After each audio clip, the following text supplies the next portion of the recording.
Mass masters വോയിസിന്റെ ഇന്നത്തെ വീഡിയോയിലേക്ക് എല്ലാവർക്കും സ്വാഗതം. കഴിഞ്ഞ വീഡിയോയിൽ അരിത്തമെറ്റിക് സീക്വൻസിലെ വളരെ പ്രധാനപ്പെട്ട ഒരു ചോദ്യമാണ് നമ്മൾ ചർച്ച ചെയ്തത്.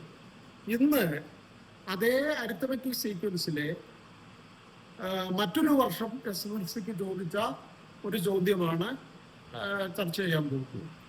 ചോദ്യം ഞാനൊന്ന് വായിക്കാം.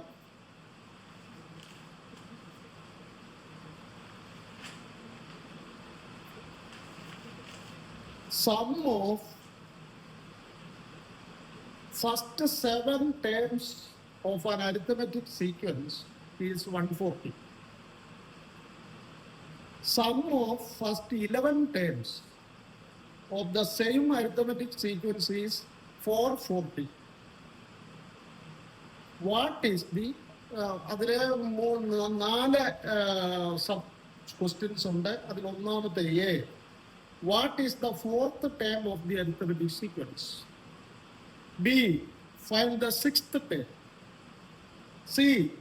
What is the common difference? D. Find the first term of the sequence. അപ്പോൾ അതിൻ്റെ മലയാളം ഒന്ന് പറയാം. ഒരു സമാന്തര ശ്രേണിയിലെ ആദ്യത്തെ 7 പദങ്ങളുടെ തുക 140. ആദ്യത്തെ 11 പദങ്ങളുടെ തുക അതേ അരിത്തമെറ്റിക് സീക്വൻസിന്റെ തന്നെ ആദ്യത്തെ 11 പദങ്ങളുടെ തുക 440. എ. നാലാമത്തെ പദം അതേ അരിത്തമെറ്റിക് സീക്വൻസിന്റെ നാലാമത്തെ പദം എന്ത്? ബി. ആറാമത്തെ പദം കാണുക. കോമൺ ഡിഫറൻസ് പൊതുവ്യത്യാസം എന്താണ്? ആദ്യത്തെ പദം എന്താണ്? ഇവിടെ sum of the first 7 terms ആണ് 140 എന്ന് തന്നിട്ടുള്ളത്. 7 ടേംസിന്റെ സമ്മ് തന്നാൽ ആ 7 ടേംസിൽ മിഡിലിൽ വരുന്ന 4th ടേം നമുക്ക് നേരിട്ട് കാണാൻ പറ്റും. 7 ടേംസിന്റെ സമ്മിനെ 7 കൊണ്ട് ഡിവൈഡ് ചെയ്താൽ അതിന്റെ മിഡിൽ ടേമായ 4th ടേം ആയിരിക്കും. 7 ടേംസ് ഉണ്ടെങ്കിൽ അതിന്റെ സമ്മിനെ 7 കൊണ്ട് തന്നെ ഡിവൈഡ് ചെയ്താൽ, അതായത് ഓഡ് നമ്പർ ഓഫ് ടേംസ് ആണെങ്കിൽ സമ്മിനെ ആ നമ്പർ കൊണ്ട് ഡിവൈഡ് ചെയ്താൽ നമുക്ക് അതിന്റെ മിഡിൽ ടേം കിട്ടും. മിഡിൽ ടേം 7 ടേംസ് ഉണ്ടെങ്കിൽ മിഡിൽ ടേം ആണ് 7 + 1 divided by 2. 7 + 1 divided by 2 that is 4. 4th term ആണ് മിഡിലിൽ വരുന്നത്. ഈ മിഡിലിൽ വരുന്ന ടേം നമുക്ക് കാണാൻ പറ്റും. അപ്പോ എ ക്വസ്റ്റ്യൻ ഫോർത്ത് ടേം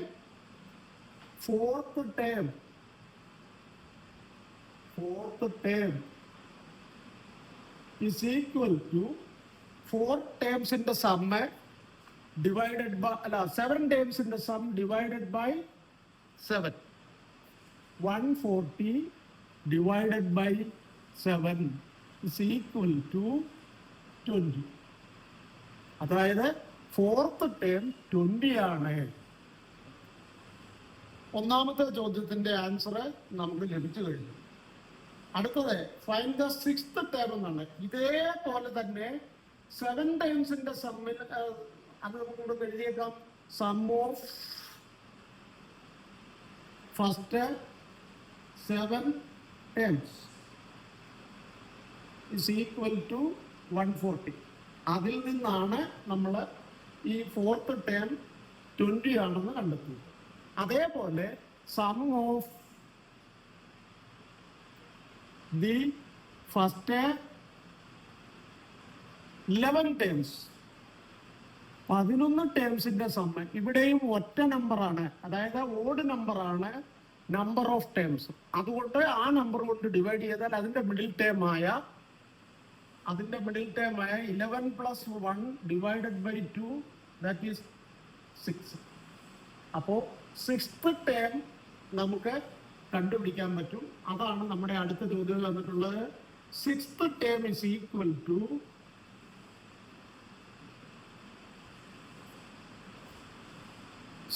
അതെത്രയായിരുന്നു? 440 ആണ്. 440 ആണ് അതിൻ്റെ 11 ടേംസിന്റെ സമ്മം. 11 പദങ്ങളുടെ തുക 440. അപ്പോൾ ആ മിഡിൽ ടേമായ 6th ടേം കാണാൻ 440 ഡിവൈഡഡ് ബൈ 11 സമം 40. 40. ആറാമത്തെ ടേം 40 ആണ്. ഇനി 2 ടേംസ് നമുക്കുണ്ട്. ഒന്ന് 4th ടേം, മറ്റൊന്ന് 6th ടേം. ഇതിൽ വലിയ ടേം എന്ന് പറയുന്നത് 6th ടേം ആണ്. ഇതിന്റെ ഡിഫറൻസ്, അതായത് 4th ടേമിന്റെയും 6th ടേമിന്റെയും ഡിഫറൻസ് 4ന്റെയും 6ന്റെയും ഡിഫറൻസ് ആയ 2 അത്രയും ഡി ആയിരിക്കും. അതായത് 2D is equal to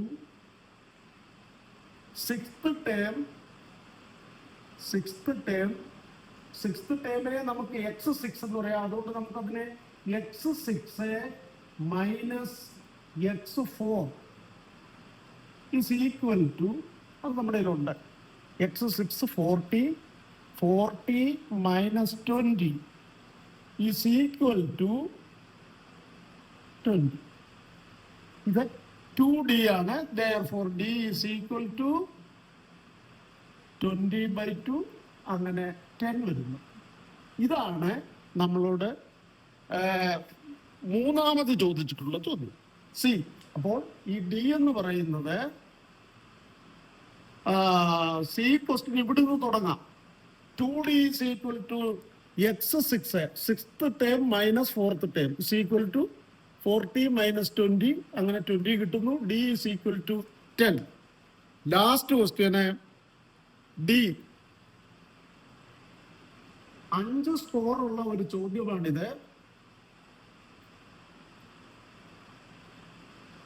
5 അല്ല, 4 സ്കോർ ഉള്ള ഒരു ചോദ്യമാണിത്. അപ്പോൾ ഇതിലെ ഓരോ ചോദ്യത്തിനും ഓരോ സ്കോർ വെച്ചായിരിക്കണം.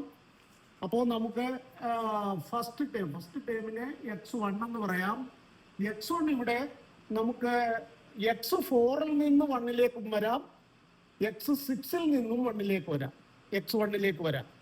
ഇതാണ് കുറച്ചും കൂടെ അടുത്ത്. നമുക്ക് ഇവിടുന്ന് വരാം, എവിടുന്ന് വന്നാലും പ്രശ്നമില്ല. x4 മൈനസ് x4ൽ നിന്ന് x1ലേക്ക് എത്താൻ ഇതിനിടയിൽ 3D വരും. അപ്പോൾ minus 3D is equal to x4 എത്രയാണ്? 20 minus 3 into 10 is equal to 20 minus 30 equal to minus 10. അത് മൈനസ് തന്നെ ആണെന്ന് മനസ്സിലാക്കണം. മൈനസ് ഇടാത്തവർ ചിലപ്പോഴുണ്ടായേക്കാം. ഇതാണ് ഈ ചോദ്യം ചെയ്യുന്ന രീതി. മറ്റൊരു വീഡിയോയിൽ കാണുന്നത് വരെ എല്ലാവർക്കും നമസ്കാരം.